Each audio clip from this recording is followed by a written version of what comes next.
Agud Voch Rabboisai.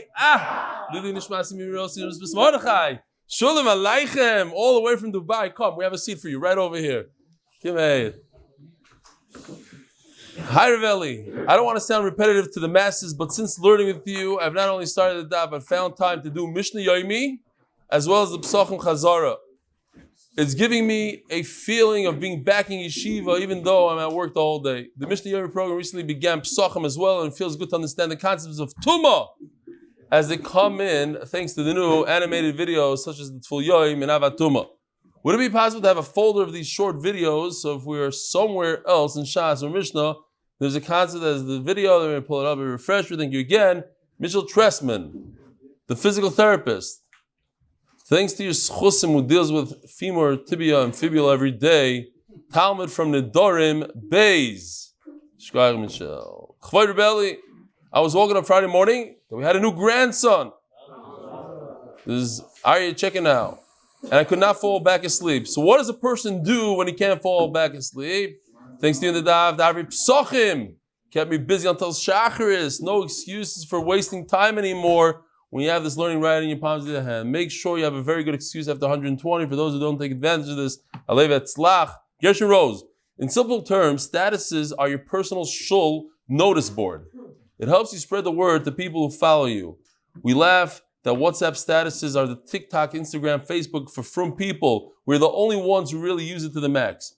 I can elaborate about statuses as I had many millions of views on my status. From the start of COVID, I understand its ability to spread multi-level marketing like MDY. For example, 5 days a week, 125 posts a day, 1,000 people equals 625,000 views per week. Kind regards, Gershon Rose. And now he only uses it for Torah. Joe Rabinowitz, if you take care of it, I'll give $500 towards a raffle for anybody that joins and completes the new Masech of Saita inspired by Avi's initiative. You saw that one? Joe Rabinowitz. Anybody? Should we do the group for Saita for everybody this year? Yeah, somebody wrote in that if you don't have it, if you can only get it in certain ways. How does everybody get to it? Maybe, how about this? Anybody, he's doing $500, I'll give another $500, so make it $1,000. Anybody that joins and completes the Masechta, do a nice raffle, $1,000. Great. Hello team. I'm not yet doing the daf, but one of my Talmidim, he does it. Bekitz, he's a resource room Rebbe in Gateshead for 12 years. During that time, I've been creating engaging content on many sugyas, including Arab Psachim. And truly love Rebelli's engaging in learning Yoshi's graphic work. There's a lot of learning and it's an incredible duet. I'll point out one pro tip. Bekitz, what he's saying is that when I say that we're 5 lines down from the bottom, say the words that the line starts from. The problem is my Gemara is different than most people's Gemaras. It's a different print, so I can't really do that.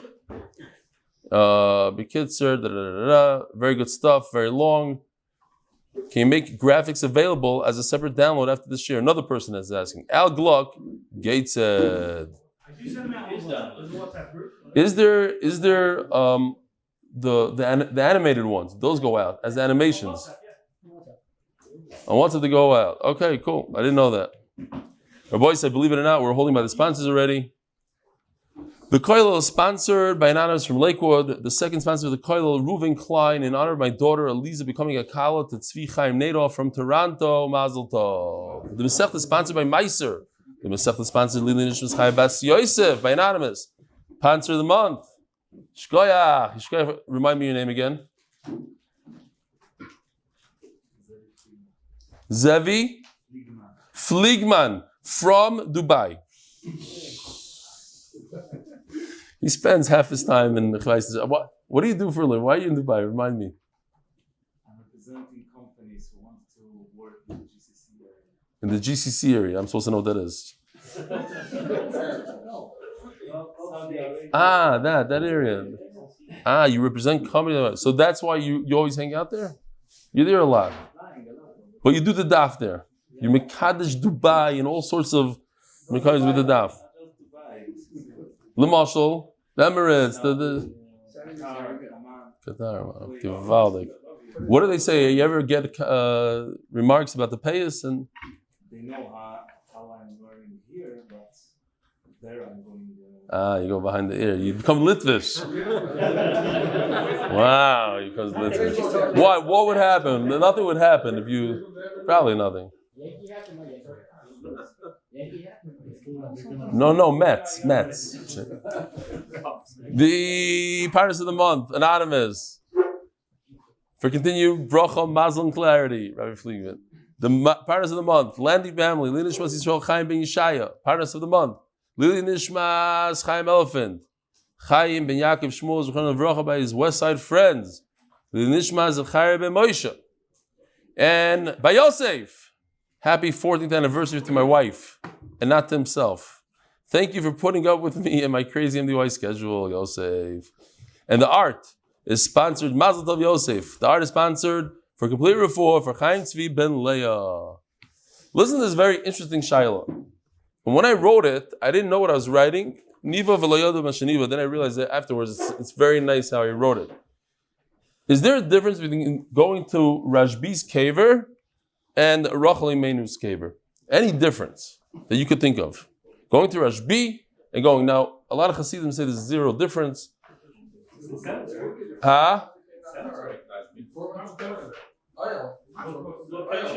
Who said oil? What's the difference in oil? Very good. What's your name again? Mordechai what? How? Saxon. Mordechai Saxon. You come every day. I know you come every day. Says Mordechai Saxon, it's true what he's saying. That's the answer I was looking for. We're going to see in the Gemara that according to Reb Shimon bar Yochai, when I wrote, I was just giving an example of a caver. But it happens to be it's Reb Shimon bar Yochai that says this. So according to Reb Shimon bar Yochai, there's a difference between before Matan Torah and after Matan. So anybody buried before Matan Torah, a Jew that was buried before Matan, there's no oil. The tumah doesn't come off the grave. But if there is maga, if you touch the grave, then you would be tamei. Okay. Mars Machpelah, the same thing. Exactly. I saw the Shaila brought down Mars Machpelah, and I happened to put in Rashbi because I figured people relate more to Rashbi, they have easier access, and then it turns out Rashbi is the one that says it. Okay. Rabbi Sai, we're holding on Daf Nun Gimel Amud Beis. Hi, Ever Minameis. 2, 4, 6, 8, 10, 11 lines from the bottom. By me, it starts Mitame Ba'oil, but I don't think by you. What? Hi? No, the first word, not the last. Dam haba. That's the first word on the. Okay. We could talk about it afterwards, maybe. There's a few people listening. He wants to know if I don't keep Tzur Sadaf. No. It doesn't matter to me. I forget it anyways. What's the difference if it's Tzura or not the Tzura?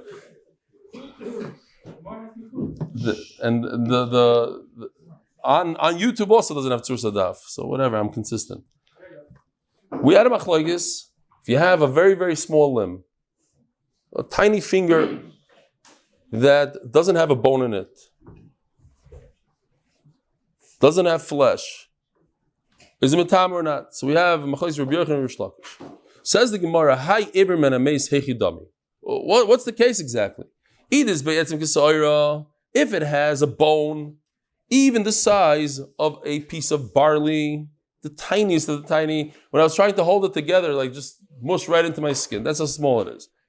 My time with the Rabbi Yochanan. If it has a bone, we said any bone is mitama. Now we're talking about tumas oil over here.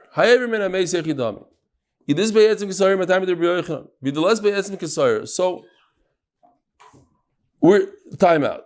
In the Mishnah it talks about Aver min Ameis that has tumas oil, and then the Gemara goes in that if it doesn't have any flesh and you touch it, what's the halacha? That's where we have a machlokes between Rabbi Yochanan and Rish Lakish. So if it has the bone the size of a barley and you touch it, according to everybody, you're tamei. That we'll see is a pasuk. So eat the less be'etzim kisayra. And if you're talking about a situation where there's no bone, so again you have a tiny limb without a bone, without flesh. My time with Rish Lakish, why does Rish Lakish say that you become tamei if you touch it? We're talking about a tiny limb that doesn't have a tiny bone in it. And nevertheless, the Torah says that you become tamei. Now, in order to see what Rish Lakish says, we have to go all the way to the end of the second brisa that the Gemara brings that refers to touching tumah. But before we do that, why not? Let's go through a bunch of other halachas that are not important to our sugya, which have to do with oil. This anya. You can see the pasuk. It's very colorful. Why? Because every single word in this pasuk, basically, almost every single word, besides the sandwich and the first few words and the last few words, but the red, al pnei asada, bachalal in green, cher in purple, oy b'meis, light blue, oy b'etzem adam gray, oy b'cover. Each thing comes to tell us a special halacha. In the halachas of oil, again, oil means a roof. So if you create a roof over a dead person, or the dead person creates a roof over you, he's hanging above you because tumah goes up and down, or Shalom Aleichem, or it's in a room, the dead person is in a room, so the entire room fills up with tumah, that's oil. What consists a dead person? So the Gemara says, Al Panei Hasada. Al Panei, if you think about it, what is Al? Al, above, the face of. So we're talking about ear space. Zeh Hamal Al Panei Hameis. This teaches us that if a person leans over, do I recognize this guy? Guy's lying on the ground. He thinks he's unconscious. He leans over him. He says, oh, he's a goner. He just became tamei without touching him. How do we know it? Al Panei. He's over him. B'chalal. The word chalal means to cut off, to sever off, usually with a sharp object. Ze'ever min achai. This is referring to a limb, let's say an amputated leg from a live person, is also mitame ba'oil. Person goes into a room where that leg is, or his thumb that he bit off, because he's in Barcha, when he put it in a jar, everything in that room, it becomes tamei. If this aver has enough flesh to it that it could regenerate itself, then it's aver min achai. If it doesn't have enough flesh, then it's not aver min achai. Cherev. Now, there's no difference between aver min achai, aver min hameis, as we learn from the pasuk soon. It's the same thing. Cherev. Here comes an amazing halacha, very famous halacha. But if you're new to Daf Yomi, it might be very new and very amazing. A sword, meaning any metal object that touches a dead person, becomes exactly like the dead person in terms of tumah. So, a dead person is what kind of tumah? Avia vaisa tumah.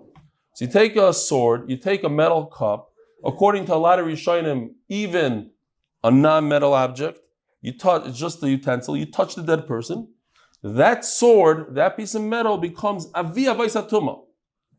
What does that mean? That if a human being touches that sword, the human being becomes a avatuma, goes down one madrega avatuma, and therefore what? That a human being needs hazah on the third day, on the seventh day, is tamei for 7 days. The sword is also mitama ba'oil. You take a sword, it has such extreme tumah that anybody that enters the room also becomes tamei like the sword. Unbelievable halacha. Cherev harei zu kechala. The sword is like the dead person himself. He doesn't go down one madrega of tumah. He remains the same tamei as the dead. Avi avaisa tumah. Oy b'meis ze aver hanechlal min hameis. So now we learn. Before we were learning a limb of a live person. Now we're learning a limb of a dead person. One limb is also enough to create oil. Oy be'etzem adam, or a bone. Ze roivat samois. 1/4 of bones of a calf, 1/4 of a calf is enough to do oil. When it comes to Nazir, we learned you need a half a calf. Oy bekever. Here comes an amazing thing. A grave also creates oil. Ze kever sasum. This is a completely enclosed grave. Because don't forget, in the time of the Gemara, a lot of graves were open. they left an opening on the side. And it makes a huge difference. I'm going to show you a video in a second. And I'll show you some animation as well. Let's just say it balpeh. So we get this halacha very clear. It goes like this. If there's a dead person in a grave, so think about it like this. If you have a child and you're constantly overbearing on the child, you suffocate your child in chinuch, you constantly, so what happens? He's going to burst out and do who knows what. Tumah also, if you suffocate tumah and you contain it, you try to contain it, and you don't give it any space to relieve itself, it bursts out. It comes flying out of the grave. So if you don't have an opening, you don't have any opening at all, the tumah is always going to burst out of the grave. But there's a difference. If there's not a tefach above the dead person, so the tumah bursts out exactly the size of the dead person. It goes upwards and downwards. So if you're in an airplane flying right above, you're going to get hit by that tumah because there's no end to the tumah. It just keeps on going up. It's an electric shock that goes from the grave all the way upwards. If there's a tefach above the dead person, so then the tumah expands to the entire grave, right? Because a grave typically doesn't go from head to toes. There's another 6 inches this way, that way. So now, if a person is 5 feet tall, instead of the tumah being 5 feet wide and going all the way up to the sky, now it's like 6 feet wide, 7 feet wide. The width of the grave all the way up to the sky. Okay? And downwards. That's if it has more than a tefach above the body. If it has less than a tefach above the body, then it's contained to the size of the body. If the body is 5 feet, so then it goes up 5 feet. And then, if you add a pipe, an opening to the grave, and it also has a tefach above the dead person, then there's no longer tumah above the grave. And I'll explain. Here, let's take a look at this animation. They do? Wow. I don't remember. Okay. So, in the Merkaz. Okay. It goes like that. Okay. We'll take a look at it one day. Anyway, so here's a grave. And it's completely sealed. There's no openings in this grave. And the dead person doesn't go from side of the grave to the side of the grave. He doesn't take up the whole grave. And there's more than a tefach above the dead person. So what happens in this case? The tumah spreads to the size of the grave and goes upwards. Let's see.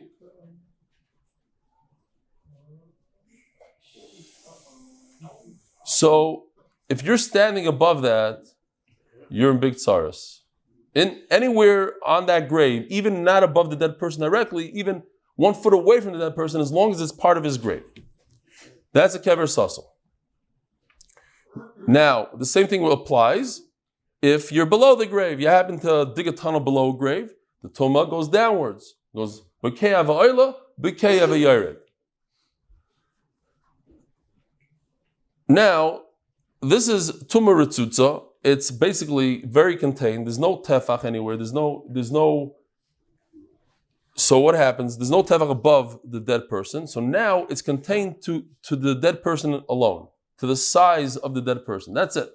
Not the size of the grave, the size of the dead person. Now, what I'd like to show you is this. Okay, here goes. Go. Rabbi said it's Erev Shabbos here in the center of Ramat Beit Shemesh. If I were to be standing on top of graves, I'll be tummy right now. Why? Because the tumah comes out of the ground upwards and hits me, and I become tummy. So when they were building these streets right over here, they were digging, and you're not going to believe it. They found a bunch of dead people. I'm actually standing on top of graves. So they had a very big problem. What do? How are Koyanim going to walk around there on these streets? They came up with a great idea. They closed down the street for over 3 months, and they built more than a tefach. Keep more than a tefach above the dead people. And then they also built this device right over here. Let me show you. You see this guy? This is a pipe that comes out of the graves. It's Poisach Tefach. It's more than a Tefach wide. The Tumah escapes through this. I don't want to touch under here because there's Tumah there. And like this, you see that concrete underneath? Around everywhere. Even on top of the graves, they're able to walk because the Tumah escapes through here and there's a Tefach above. The dead people have a wonderful week. We should all go there after share. Does it bounce off the floor? No. Now, so again, what they did was they found these people there. It was a big problem. I don't know how they were able to get away with it with the Natura card and everything, but basically they poured a slab of concrete on top of the dead, and then they left at least a gap of one tefach, and then they poured another slab. It was like a box made out of concrete with a tefach, so that if they only built one slab and it was like over, it could sink or whatever. Now it can never sink because there's a tefach of air in between the concrete. And then they built a pipe. So because there's that tefach and there's a pipe, there's a pesach, one tefach pesach, the tumah escapes through that one tefach, and everything above the dead people is tar. But there were a bunch of people that were concerned that there's going to be grass growing into the pipe one day. Maybe one day a tree will grow into the pipe. So they asked the city to pour concrete there, and apparently they weren't so happy to pour concrete in the middle of, there's grass and flowers there.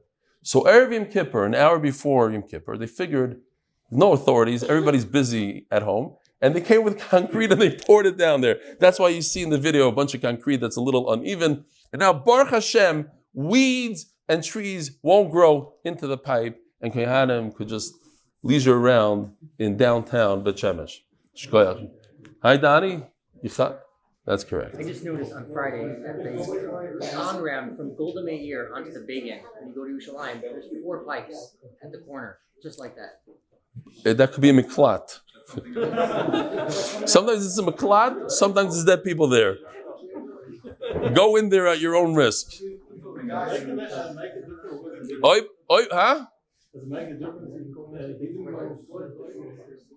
So the Shulchan Aruch paskins that a guy is mitam ba'il.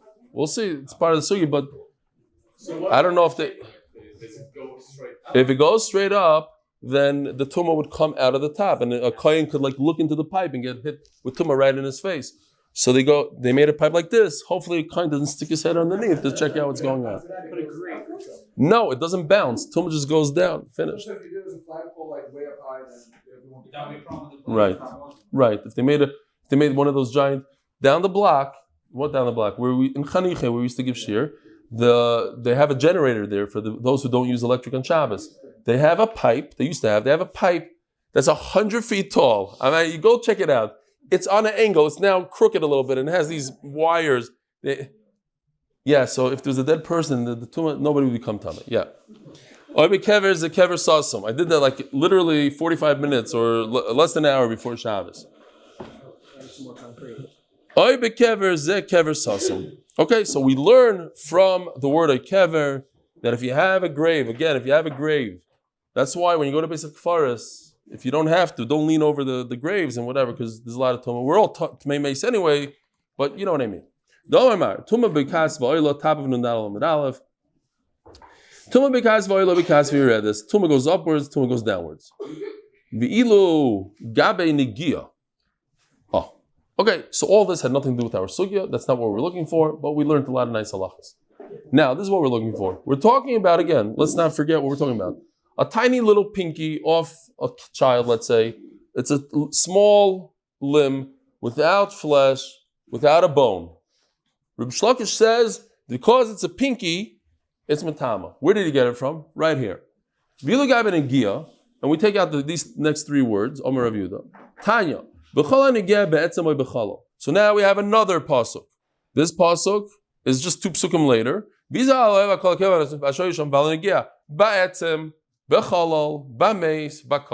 Okay, there's 4 words here that are kind of extra. What do we do with them? So this teaches us the halacha of etzem kesayra. You're wondering, where do we know that a piece of barley, I once did it in a different shear, and where is it? Oh. I marked them all with a black marker. Now, I'm not sure if it's black from the marker or black because it got a little, I don't know. No, I think it's from the marker. But it just enables you to see a little bit better. Okay, in the blow-up, you can see without the black. But okay. One piece like that, etzem kesayra, which is amazing. It's tiny.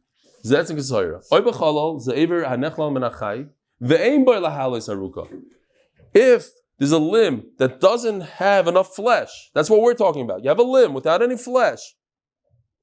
Because it can't be talking about a limb that has etzem kesayra, because we already said etzem kesayra a second ago. If it has a bone, so it's a bone. So what's a limb? A limb means it doesn't have a bone. And it doesn't have flesh. Doesn't have enough flesh to regenerate.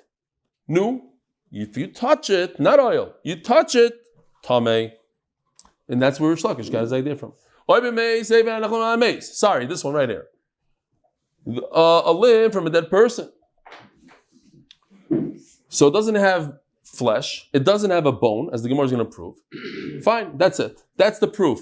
And we're going to get back to it in a second. Or Rish Lakish is a kever shlifnei hadibor. So says Rish Lakish, we're talking about a grave before Matan Torah. Lifnei hadibor means before Matan Torah. So you hear this, Rabbi Yisai? A Jew who is buried before Matan Torah, his grave doesn't produce oil. Now I said there's some people that believe that Gdolim don't produce oil. They don't produce tummy. You can go to HBA and now where a coin can go there. Fine. There's such, I don't know exactly where they get it from, but there's such a shita. We're talking about conventional shita. Kever Rav Shimon bar Yochai has tuma. Kever Rachel Maras HaMachpelah doesn't have tuma. Tuma soil. Now the Gemara just goes back. Hi, everyone. What are we talking about? This limb. If it has a bone, so that you already learned the halacha of etzem kisayra. Elo, the less etzem kisayra, of course, it doesn't have a bone. And the Torah says it gives tumah. Says Rish Lakish, I have a mefurusha raya that a limb gives off tumah even if it doesn't have a bone, even if it doesn't have flesh. Rabbi Yochanan will answer. It does have a bone. But you asked me a great kasha. It says already in that same pasuk, ba'etzem. What do we learn from ba'etzem? That a small piece of bone, what? That small piece of bone, kisayra, is mitama. So why do I need the same halacha twice? So he says, you're right, you don't need it for that. I want to show you something very, very interesting. And it's not interesting. If I took, this is for Torah purposes only. I took my Gemara. I take this tiny, tiny little barley. I put it over here in the center. And I go like this. I'm tameh. Even if I have, Yeah, if it's a bone. Even if I have another Gemara, 5 Gemaras, 10 Gemaras. If I put it on the stender, and I go like this, it's tameh. One little bone. Etzem kisayra mitama be masa. That's not maga. I didn't touch the bone. I had nothing to do with the bone. I was very far from the bone. There's 16 layers between the bone. If I lift it, I cause it to be lifted up, tameh. That, says Rabbi Yochanan, I learn from the second part of the pasuk. Ba'etzem is if I touch it. Next. Umaze b'shlishi b'shvi v'soiser. So for this we have to go back to the Mishnah Daf Mem Tes Amud Beis. So it says like this: Al elu hanazir migaleach. The end of the Mishnah. These are the things that a nazir, if he touches, becomes tameh with oil, he has to shave off all his hair. Umaze b'ashlishu b'shvi, and then he's tameh. So they have to sprinkle him with paraduma water on the 3rd day and the 7th day. V'soiser sakaydmim, and everything that he counted towards his nazirs goes flying out the window. And he can't start over to count his naziros. Or maybe it's coming. He must become tar completely, then he could start with his new naziros. A guy says, I'm a nazir for 30 days. And he went to a funeral on day 25. So he has to shave off his hair and start another 30 days. When does it start? So this is an older chart from Daf Yud Ches. But if you look, Nazir Shenitma, Matai Matchil Nizirusoi, when does the Nazir start? And we had a five-way machlokes, 5-way machlokes. One Shita said he could start his Nazirus on the 7th day. That's Rebbe Lezer. One Shita said on the 8th day at night, on the 8th day in the day, or not the 8th day, after you bring the Chatos, or after you bring the Hashem. Okay, those were the Shitas. So now the Gemara says, what is our Mishnah talking about? Which one of these Shitas are we talking about? Very simple. Are we talking about on the 7th day, you could start right away. Day 7 is day 1. Day 8 is day 2. Umani Rebbe Lezer. Or Dilma Bashmini Koi. Day 7 is 0. Day 8 is 1. Day 9 is 2. Umayat Shitar. Actually, you have a carbon Nisav. Umani Rabbanani. Maybe you have to bring the carbon. Tashma. Midiktani Seifa. Matchel Umayna Miyad. So it says right here. This is Seifa. We're almost at the Seifa. Daf Nun Daled in the Mishnah. It says in the Mishnah that he starts counting immediately. He starts counting 7 days right away. So what does right away mean? Horesha, but the first part of the Mishnah, the Mishnah we just read, my achitar, achiyavi korban. No, it has to be complete. He has to be tar. He has to bring his korbanos. So chayr from the diuk, from the difference in the language between the second part of the Mishnah, the first part of the Mishnah, we could tell that we're talking about day like Rabbanon. Umani Rabbanani, Damar Nazir's Dair Shmini Loy Chayla. Very good. Says the Mishnah. Avolas Chochois Va'Prois. Sponsored, remind me, by Fischl. Avi's birthday is tonight. He's doing a little better, no?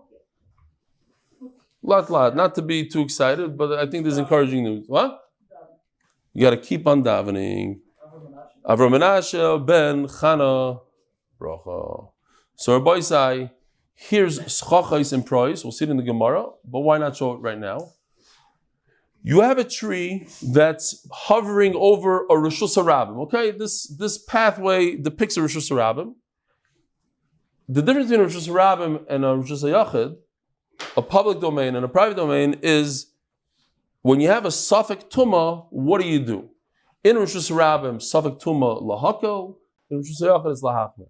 Now, there's a piece of dead body under one of these branches, okay? They found, Chaver Gedish was called, in the morning, they found a piece of something. Now, this Nazir guy walked under this tree, 100% he walked under the tree. He just doesn't know if he walked on the branch number 1, branch number 2, branch number 3. The Chaver Gedisha put out a notification that they found a body, something under one of the branches. They don't know which one. And he doesn't know which one he walked. So what do we have? We have a Safek Tumah. And if it's a Safek Tumah, since it's in Rishus Harabim, he's tar. So this Mishnah is telling us about Tumas that are only the Rabbanan Tumas. And therefore, when there's a Tumah the Rabbanan, you can't force the Nazir to do stuff. He can't bring korbanos to the Beis Hamikdash. He can't do it. It's only the Rabbanon. It's not a Deraisa Tumah. Who Beis HaPras? What's Beis HaPras? Here, let me just show you Prois for a second. Prois is the same exact thing, just instead of a tree, it's a bunch of stones sticking out. This actually reminds me that when I lived in Flatbush as a child, we used to daven in Chaim Berlin. And right next door to Chaim Berlin, it's not there anymore, but there's a funeral home. And the funeral home, it was a small street, like Elm Avenue or something. Here's Chaim Berlin. It's there today, that street. It's a tiny street right next to Chaim Berlin that's like one building wide. I think they made something else out of that building. I don't know what. I remember seeing something else. But it used to be a funeral. What? They opened the restaurant, but it closed down. They opened the restaurant, closed down. But there was an overhang. What happened? It wasn't very appetizing, that restaurant. It was right next to the mikvah and the embalming machine. No, I'm just kidding. Fine. So there's an overhang. No, because I have a whatever. I was a little to do with a building in Chicago that had an amazing bank, and there was a vault in the bank, in the basement. And they made an unbelievable restaurant in the vault. The vault is enormous, and the door is the size of this table, how thick it was. It was unbelievable. Fine. So you could do like different type, what is it called? when you have a restaurant with a different idea. Theme, right. Theme. Funeral home themed restaurant. Closed down right next to Chaim Berlin. Fine. There's an overhang. I'm trying to get to the story. There's an overhang. And all I remember is my father would never walk under the overhang. I didn't understand exactly. He used to tell me, this Tumas oil, but I was like 8 years old or something. He would take me into Coney Island Avenue. The cars were coming towards us and he would like run around this overhang. Because it's part of the building and there's dead people in the building and that overhang has Tumah underneath it. Bar Ilan has, and there's the overhang? Oh, trees or the overhang? Bar Ilan, and this big sign. And Chas v'Shalom, they cut down those trees and made it easy for people. Okay, fine. So, Ubeis HaPras. Beis HaPras is this. Basically, you have a field that's plowed, and there was some sort of grave there. It's unknown exactly where it is. And because the guy plowed it, we are concerned that the teeth of the plow went in and ground up some bones. The kids with their bone, you shouldn't walk. It's the size of 100 amma by 100 amma. Great. Now, because it's Motzei Shabbos, and I mentioned the word Beis HaPras, which reminds me of the word Achilas Pras. So I just want to tell the Olam something very, very important for Pesach, seriously, because it has to do with, if you're learning Arab Pesachim, you know what I'm talking about. This is, what do I call it? A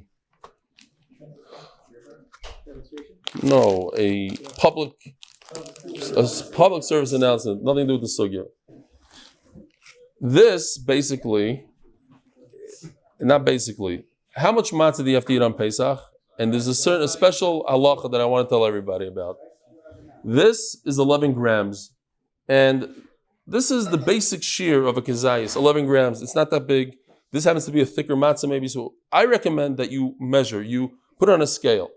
Scale is the best. A lot of people have those sheets. I used to use sheets. I always use sheets. Scale is more accurate because the sheet, it depends on how thick the matzah is. It depends how many matzahs come per pound. I measured this on Friday. I was shocked to learn that this is your basic kezayis. Okay. There's another kezayis. This is 11 grams. There's another kezayis that's mamish l'chumra, 14 grams. And there's another kezayis, a super, super duper machmer kezayis, which is 26 grams. And that looks something like this.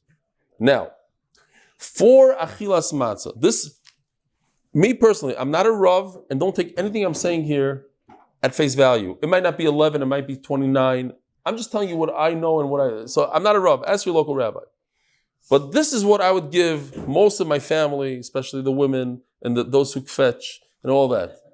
Anybody who wants to be brave and wants to take on the mitzvah of achilas matzah. And by the way, what is the only mitzvah d'oraisa to eat in our days? One food in the world. There's only one food in the world that there's a mitzvah d'oraisa to eat. And that's matzah on Pesach night. There is a mitzvah d'oraisa to eat Erev Yom Kippur, but not something specific. There's also a mitzvah in the sukkah to eat, but not something specific. This is specific. Eat a matzah. It's a mitzvah d'oraisa, so you want to do it well. So, me personally, I would eat this, which consists of 2 kezeisim of this, and you're supposed to eat 2 kezeisim from the achilas matzah. So the 26, I'm yaitza, the 2 kezeisim in one giant kezayis l'chumra is 26 grams. I would recommend it for the fathers, the leaders of the seder kind of thing. You hold the 2 up next to each other, so you can see, and look at the camera and smile. Okay, that's. Wait, do that again. No. Okay. Now here's a interesting halacha that a lot of people don't know, unless maybe I don't even know if I said it in Arab Pesachim. I don't remember myself saying it in Arab Pesachim. There is a halacha in the Mishnah Berurah. This is a hard one. To swallow the kezayis in one shot. Now, the reason why I brought up that halacha is because Meker Adin, you're supposed to eat it kedei achilas pras. Achilas pras is between 2 and 9 minutes. So if you want to be super machmer, do it under 2 minutes, which shouldn't be a problem to eat this in 2 minutes. But if you want to be super machmer, like the Mishnah Berurah, so you chew until you have a little, I don't want to go into details, you got it nice and whatever in the back of your throat, gong. You get it down there in one shot, like a nice giant pill. And that's it. Now you want to do it the right way, that's how I recommend it. Shalom Yisrael. Okay. Leaning. Let us know if you do it. Leaning. Now, there is a video of Rabbi Belsky who says that leaning is not like you think. Because, and I liked what he said, but I got yelled at the other day. I said it over in Chaniche, and some guy there, Mamish, yelled at me. Because a lot of people say that you have to lean 45 degrees. And Rabbi Belsky said he went to Rome, and he saw 1,000-year-old pictures, whatever they were, very antique drawings of people on these couches, literally like Chazal described, leaning. And they're all leaning. And he said it's basically like this. It's just a very comfortable thing. So like this. So again, I'm not passing. That's Rabbi Belsky. He says it's like this. Just to lean, he does it exactly with his big giant fingers, like this. Now people say it has to be 45 because the Gemara says you get to the, if you don't have a place to lean, so you lean on your neighbor's lap. So how do you get to the lap? To me, it's like super uncomfortable. How's that considered? How can you eat? It's going in all different pipes. It's coming out of the nose. Okay. Anyways. Weiter. What's the Rabbanon? Oh, there's the water here.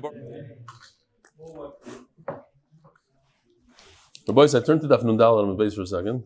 No, that's not the one. Okay, that's Nun Amud Beis. Sorry. But these are the Rabbanons. These are not very serious tumas, and therefore, if a Nazir goes underneath one of these overhangs, the Nazir walks through a field that's a base of pras. Somebody plowed some bones over there. He does not shave his head.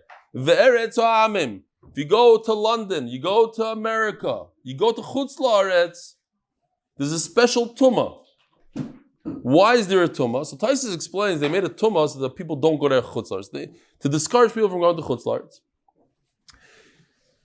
In Chutz La'aretz, the Goyim just bury their people everywhere. Another pshat is that they killed a lot of Jews over the years, and those Jews are buried in different places we don't know. So this is a suffix tumah. We're going to see in the Gemara. Vahagoylel, vahadoifek. Goylel and doifek is this right over here. Oh, nice. He did a thing. Check this out. Goylel, doifek. This is a coffin. The top part is a goylel. The side is a doifek. V'revis dam. Right? We said that for a Nazir to be megaleach, to shave, he needs what? A half a thing, a lug dam. And this is a reviz, it's only a quarter. V'oyel. So there's two ways to read it. Oyel roivat samais. Or some Rishonim learn, it means literally to touch the oil. Okay, so if you have let's learn the other one. You have an oil of a quarter kav of atsamais. V'kelim anoigim b'meis. And you have vessels that touch a dead person. So a vessel that touches a dead person, Rabbi said, what tumah does it become? Ava tumah. The dead person is avi avaisa tumah. Anything that touches it, including a vessel, becomes ava tumah. If a human being touches an ava tumah, what does he become? A rishon. Goes down one madrega. So if a Nazir touches the ava tumah, the vessel, then he's only a rishon, and he doesn't shave his head for that. Why? How much tumah is there for a rishon? What is the process if a person touches a ava tumah? He's not tamei for 7 days. He's only tamei for 1 day. 1 day doesn't necessitate the shaving of another. Ubimei safroi, ubimei gemaroi. So this Rabbi said, it's Matzah Shabbos, we can go through this. I don't know for sure, but as I'm doing this, I'm thinking to myself, this has to be the most complicated or the most involving ceremony that we have in the Torah. And that's the ceremony of the Mitzayra. The Mitzayra, just for a second, we'll go back to it. This is the Mr. Mitzayra. He has splotches of white or whatever it is on his hands, on his body, because he talks a lot of Lashon Hara. And he gives the news. So, this is not even all the steps. I'm just telling you some of the steps, and the bottom, we're going to get into more of the steps tomorrow. And the steps here missing, bayin yad, fine. But let me just give you somewhat of an overview. He's done. Before he's done, you know what? Let's go one step before that, because it's important to know that before that. A guy sees white on his skin. He doesn't know what it is. What does he do? He goes to a kohen. And even if he's a kohen amaretz, okay? He goes to somebody who doesn't know anything. He goes to the kohen. You have a Talmud Chacham sitting over here who knows all the halachas. You don't go to him. You go to the amaretz guy. In the Ma'aretz, I remember even once saying, I didn't say it was Ma'aretz, I said you could go to Danny Fine, and Danny Fine asks, remember I said it? Danny Fine asks the Talmid Chacham. Just as a mashal, Danny, don't get all nervous here. I'll take it. You have more power than a Talmid Chacham. Take it as a compliment. He's going to leave a business card. We'll be fine. Yeah. If you don't know the halacha, you go to Yisrael that knows the halacha, you go to Reb Chaim Kanievsky, what is this? He'll tell you. And Reb Chaim Kanievsky can't pass him, nothing, zero. We don't listen to him. The Kayan, who doesn't know much, he'll say, Tomei Tar. Okay. Let's say the Kayan has no idea. He's not sure. He's very good at this, but this is weird. It's a different type of, I don't know. He's not clear. This is not what they taught him. He tells the Yisrael, go into your house for 7 days. We'll take a look at it. We'll take a look at it later. Okay. And then another 7 days. But let's say, I know for sure he's Tomei. So we lock him up. And when he's done with his tzaras, he goes through this process I have over here. He brings 2 birds to the Beis HaMikdash. He brings a 8 erez, he brings a stick. He brings an ezav.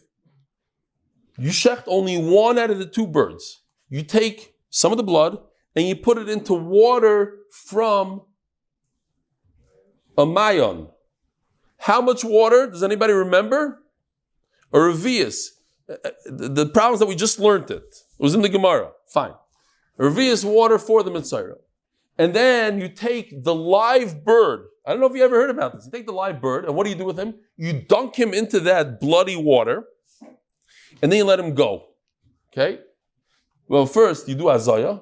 You take the thing, the ezav, and you sprinkle the mitzayra. You let the bird that could fly, not the shech the bird. You let him fly away, and then the mitzayra shaves his entire body, everything. He goes into the mikvah, and then he waits 7 days. You understand what's going on here?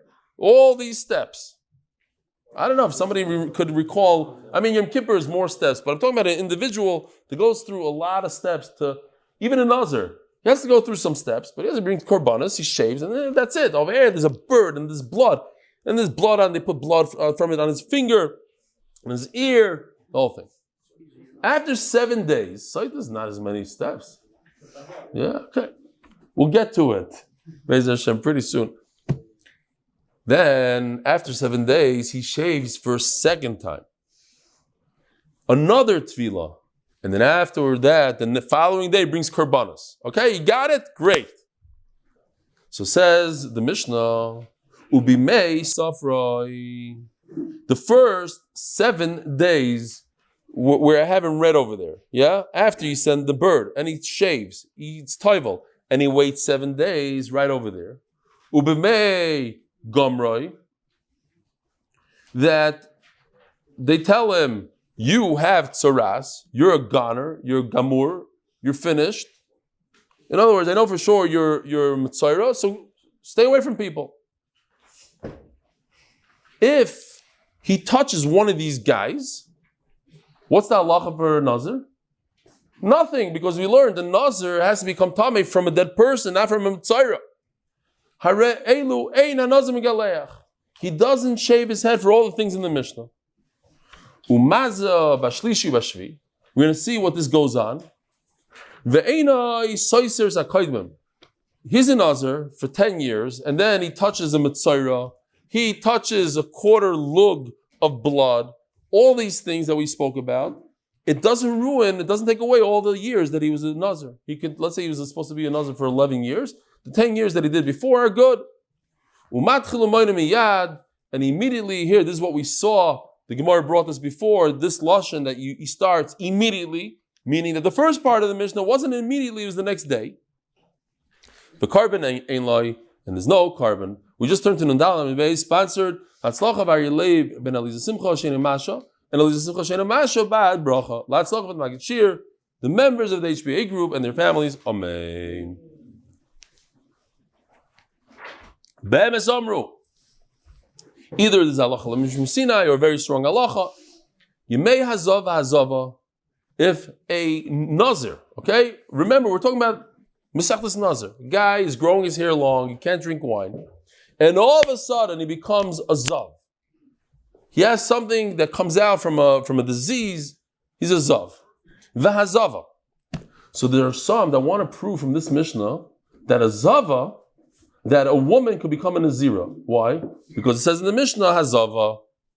So you see that a woman can become, you like the raya? It's a terrible raya. You know why? Because it says first in the pasuk that you become a Nazira. It was just a joke. I like the picture of the Nazir. Right. The picture of the Nazira is from the pasuk, not from this Mishnah. Yimei Hazava Hazava, v'yimei Izgerish Mitzayra, Harei Elu Oilin Lai. So if a person is a Nazir and he becomes Tameh, he's a serious Tameh. He's Avatuma, right? A Zav is a very high level. He's not a Vi'ava, he's not dead, but he's one below a dead person. He's an Avatuma. He's way up there and he touches anybody, they become a Rishon, the whole thing. That doesn't ruin his Nazirus. Because to ruin Nazirus, it has to be from a dead person. So all the 7 days that he was a Zav, or however many days he was a Zav, they count towards his Nazirus. Says the Gemara, Veilu Naschachas. So going back to this, why not? Elon Hameisach Halaretz. You have a tree. So let's talk about this tree a second. Again, between branch and branch, you have at least one tefach width. Otherwise, it would be one giant aisle. So they're separated from each other by a tefach. How wide is each branch? In order to conduct tumah and create an oil on something, it has to be at least a tefach wide. So the branches are a tefach wide. The only thing is, we don't know under which question mark. We don't know which branch is the one that contained the tumah. Uprais, these protrusions, thank you, these stones that come out from the funeral home, hayotzis min hagader. Fine, we're learning that it's the same type of halacha, and it's in Rishus HaRabim, because if this was in Rishus HaYachid, Safek Tuma in Rishus HaYachid is Tameh, so it'd create another halacha completely. The Nazir, it would ruin it for him. But because it's only a Tumah D'Rabbanan, this doesn't ruin, the Nazir doesn't have to shave. But if it's a Tumah D'Oraisa, because it's in Rishus HaYachid, then he would have to shave. There it's Amen. If a guy goes to Chutz La'aretz, I don't know, whatever, it's Motzei Shabbos, fine. This guy, he goes into the restaurant, he says, I want an Israeli breakfast. So what does it consist of? It has Belgian waffles, Syrian olives, it has French toast, it has Bulgarian cheese, all that. So he says, what's Israeli about it? The price. The price is Israeli. Okay. Bing! Eretz Amim. Mishum Avira Gozrel or Dilma Mishum Gusha Gozrel. I love these sugis. You know why? Because it's mamish sugis l'shas. It's you're learning so much. There's so much information going on here. Is Chutz La'aretz? Where's the Tumah? Is it being in Chutz La'aretz, or it's because his dead bodies in Chutz La'aretz? Which one is it? Is it because Chacham didn't want us to go to Chutz La'aretz? They did everything they can to stop you from going there, and they warned you, you're going to go. Remember, you become Tameh. Ooh, Tameh, that means it's a bad thing, right? Yeah, it's a bad thing. Don't go to America, even if you really want to. People still go. People still go? Yeah. My wife told me, I'm not making this up, she said, you could stay in Eretz Yisrael. I inferred from that, I don't know, I have a Gemara head. I inferred from that she meant that she's going. If I want, I could stay. That's what she said. Wow, Yishkaya. Wait a minute. There was a few Shabbosim ago where my wife was in Chutz La'aretz and you didn't invite me for Shabbos. Ooh. Kidding. Fine. Ooh. I didn't. But I would have. Yeah. Says the Gemara. So you hear the Shaila. What's the nafkimina? What if I come in with a big giant box that's 40 so large? I come right in the Chutz La'aretz. If it's a problem with tumah emanating from the ground because of this people buried goyim yid and I don't know who, it's all over the place in Chutz La'aretz. They don't really care about grave marks. I'm in a box. I'm protected. But if the pshat is I can't go to Chutz La'aretz because Chacham don't want me to be in Chutz La'aretz, you could be in 100 boxes. You can put yourself in a plastic bag. I just spoke to a guy. You know that famous picture? I will show tomorrow, maybe, Beis Hashem. He told me he's a kohen. He put himself in a plastic bag.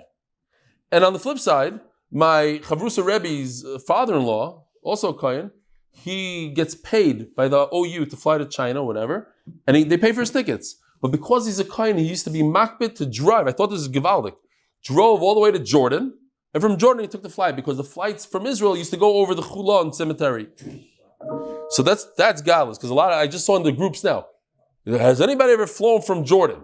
Like Avi Gargir wanted to know. I flew once. It was a disaster for whatever. Not because of Jordan, because of my wife. So I had to take the money I saved and I bought her a coffee machine. Seriously. She's like, what are you crazy? You're going to go? I'm not going to have a husband when you get back. They'll kill you in the airport. Fine. So you drive to Jordan with his car, get on a flight so he doesn't have to this. So says the Gemara, that's the Nafkimina.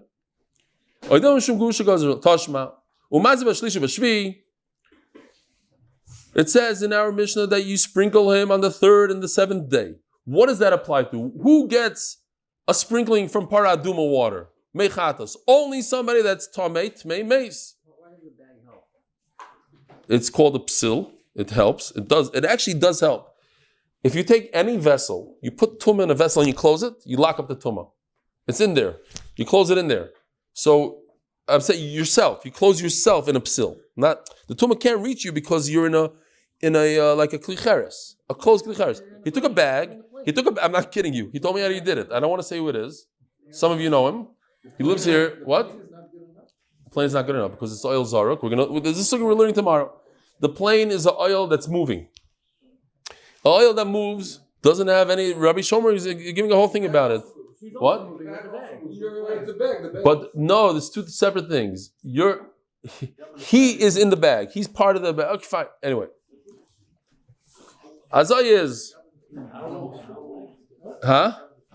He said he could be in there for 5 minutes. It's a 2-minute thing. Right after takeoff, they come over this cemetery, and it's a problem for him. It goes all the way up, and the kind of has to be makbid. And it's very embarrassing, he said. He put the bag on right before takeoff, and he's looking at the Swedish look. And as they take off, he goes, and he has a piece of tape, and it's okay. You and I might not do it, but we're not kohanim. What?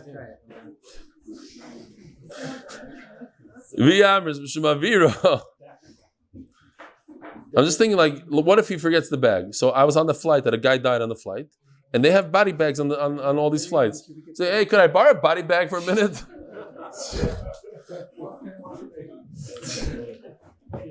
Almost done. Rabbi almost done. If it's not because of a dead person in the ground, just because Chacham said you shouldn't go into Chutz La'aretz. Hazal Amali. Oh, he has the picture. That's it. No, he's on Zoom on the plane right now.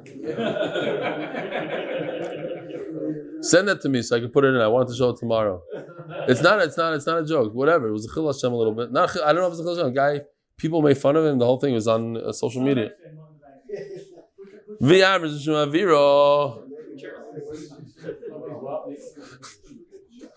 Like, I could just see an American company having to put one of the warnings on the thing, not for kohanim of flights, because the guy used it and he got brain damage and now they're suing that company forever.